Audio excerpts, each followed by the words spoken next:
Dalam bahasa Quran disebut dengan amar ma'ruf, istilah mudahnya. Jadi amar ma'ruf,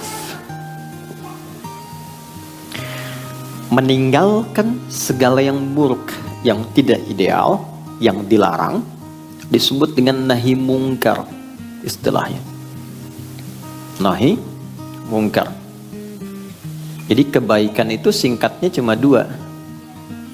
Kalau bukan memperbanyak sesuatu yang baik, segala yang disepakati baik, ideal, dari ujung kepala sampai ujung kaki, menatap yang baik-baik, bicara yang baik-baik, melangkahkan kaki ke tempat yang baik, berkreasi yang baik-baik, itu amar ma'ruf. Atau menghindari lawannya, lawan baik buruk, lawan saleh salah. Jangan bicara yang salah, jangan menggunjing, jangan mencela, jangan menatap yang terlarang, jangan melangkah kepada yang tidak bermanfaat. Itu nahi mungkar. Kalau mampu memperbanyak dua hal ini, maka berwujudlah manusia yang ideal, manusia paripurna, khairul insan.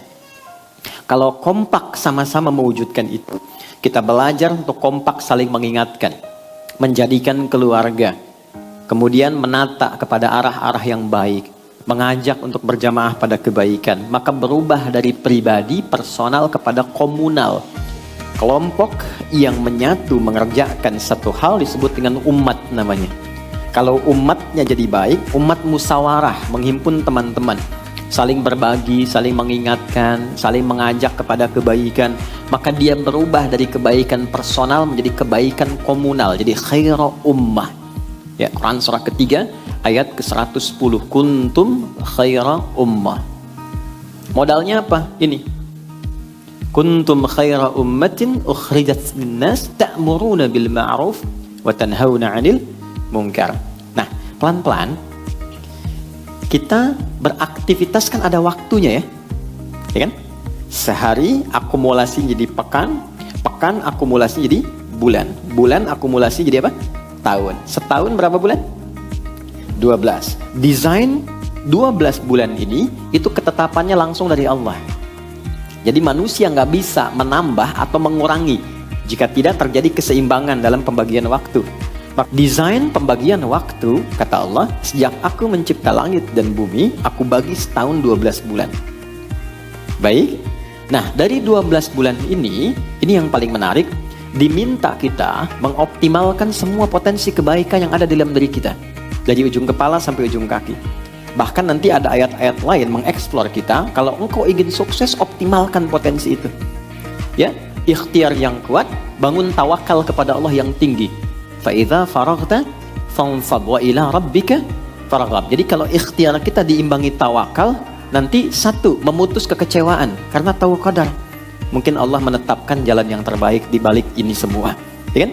Ikhtiar yang maksimal mengoptimalkan kita sampai ke tujuan dengan cepat. Dan ini berkesesuaian dengan rumus fisika kan? Masih ingat di energi potensial rumusnya? MGH kan? M dikali G kemudian dikalikan dengan H kan? EP sama dengan M massa dikalikan gravitasi kalikan ketinggian H. Kalau kita rubah masanya ke manusia, gravitasinya pijakan yang kuat untuk berikhtiar, H-nya hablum minallah, maka terjadi percepatan. Masih ingat nggak teman-teman? Sholat pertama kita yang ditunaikan tadi apa? Subuh kan? Subuh itu apa artinya? Ada maknanya. Di Islam itu tidak menetapkan nama hampa makna, mustahil. Selalu ada maknanya. Subuh itu dari kata asbah, sesuatu yang siap dengan rencana yang akan dieksekusi. Orang Arab tidak mengatakan kaifa asbaht, bagaimana kabarmu di pagi ini, kecuali menunjuk kesan begini, hei, kabarmu bagaimana di pagi ini, dan sudah punya rencana apa yang akan dilakukan di hari ini. Ya, itu yang dimaksud Quran surah ke-81 ayat 18. Was-subhi idza tanaffas. Dan aku bersumpah, kata Allah, demi waktu subuh yang semua teratur dengan sempurna, yang siap untuk dieksekusi. Jadi matahari pun memulai sinarnya di subuh fajar. Tumbuhan mengeluarkan oksigen dari sejak fajar subuh. Jadi tanafas, boleh bergerak. Orang Islam disebut muslim, bangun dari tidur, dia sudah punya rencana kehidupan yang akan dilakukan di hari itu. Jadi Anda bangun tidur, saya, kita, itu sudah ditanya, jam 7 mau ngerjakan apa? Jam 8 ada di mana? Planning hari ini sampai tidur lagi apa?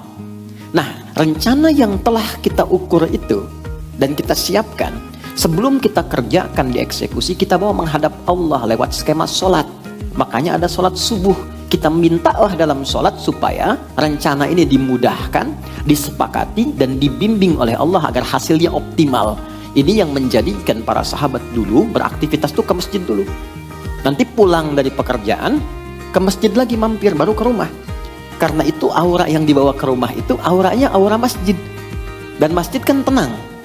Subuh itulah subuh, sederhana tapi bermakna. Dari sekian sholat yang pernah kita tunaikan, apakah ada implementasi kehidupan yang pernah diterapkan? Ini poinnya teman-teman.